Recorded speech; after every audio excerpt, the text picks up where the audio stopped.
நாம் இன்றைக்கி பார்க்குறது பீன்ஸ் சாம்பார். பீன்ஸில் நம்ம சாம்பார் செஞ்சோன்னா நல்ல கல்யாண வீட்டு சாம்பார் போல் அட்டகாசமாக இருக்கும். இந்த சாம்பார் பொடியையும் நான் உங்களுக்கு கீழே கமெண்ட்டில் பின் பண்ணி விடுறேன். அது போலவும் நீங்கள் சாம்பார் பொடி செய்து பார்க்கலாம். சாம்பார் அப்படின்னா கொல கொலன்னு இல்லாமல் நல்லா நீர்க்க பிசைஞ்சு சாப்பிட்றதுக்கு அட்டகாசமான சுவையோடு இருக்கிறதுக்கு சாம்பார் பொடி ஒரு முக்கிய காரணம். பிகினர்ஸ்க்கான பதிவொன்று எடுத்துக்கலாம். 50 துவரம்பருப்பு எடுத்து குக்கரில் போட்டு கொஞ்சம் மஞ்சப்பொடி 5-6 வெந்தயம் விளக்கெண்ணெய் போட்டு வேக வச்சு எடுத்துக்கலாம். இப்போ பீன்ஸ் சாம்பாருக்கான பொருட்களை வச்சுக்கிறோம். ஒரு அரை நெல்லிக்காய் சைஸ் புளியை ஊற போட்டுக்கலாம். காய்கள் வெங்காயம் முழுசாக அறியாமல் வச்சுக்கலாம், அதுதான் சாம்பாருக்கு நல்லாயிருக்கும்.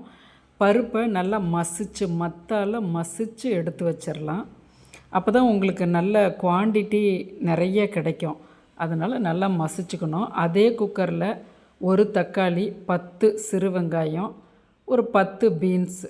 சாம்பாருக்குன்னா கொஞ்சம் பெரிய துண்டங்களாக பீன்ஸு. இப்படி நம்ம வேக வைக்கும்போது சத்துக்கள் வீணாகாது, ருசியுமே நல்லா தான் இருக்கும். உப்பு போட்டு ஒரு 2 கை தண்ணி தெளித்து ஒரு 40% ஃப்ளேமில் 2 விசில் விட்டு எடுத்துட்டிங்கன்னா குழையாது, வேகாமையும் இருக்காது, அருமையாக வெந்து வந்துடும். இந்த சாம்பார் பொடி தான் ரொம்ப அட்டகாசமான சுவையை தரும். நான் அதை ஒரு குக்குக்கிட்ட கேட்டு நான் ரெடி பண்ணது. இதனுடைய அளவுகளை நான் கமெண்ட்டில் எழுதி விடுறேன். ஒரு முறை நான் பெரிய அளவுகள் எழுதுகிறேன், நீங்கள் அதிலே குறைச்சி கூட ஒரு முறை செய்து பார்த்துக்கலாம். இப்போ காய்கள் வெந்துருச்சு.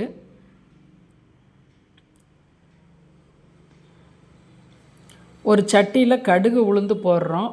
ஒரு சிறு வெங்காயம், ஒரு பச்சை மிளகாய், ஒரு கருவேப்பிலை தாளிச்சுக்கிறோம்.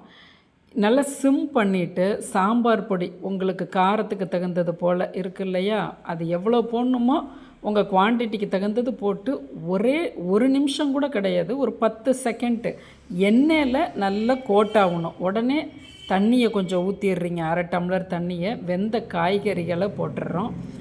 இப்போ புளியை கரைச்சி அதில் விட்டுடுறோம். இதுக்கு தேவையான அளவு உப்பையும் போட்டுக்கிறோம். காய்க்கு மட்டும்தானே போட்டிருந்தோம். கொதி வந்தோன்னே பருப்பை போடுறோம். ஒரு 3 நிமிஷத்தில் எல்லாமே மெர்ஜாயிரும். பருப்பு போட்டு ரொம்ப நேரம் கொதி விடக்கூடாது.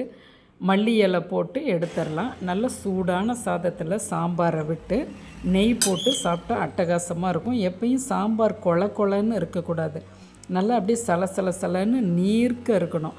அப்போ தான் சாம்பார் ஒரு உன்னத ருசியை தரும்.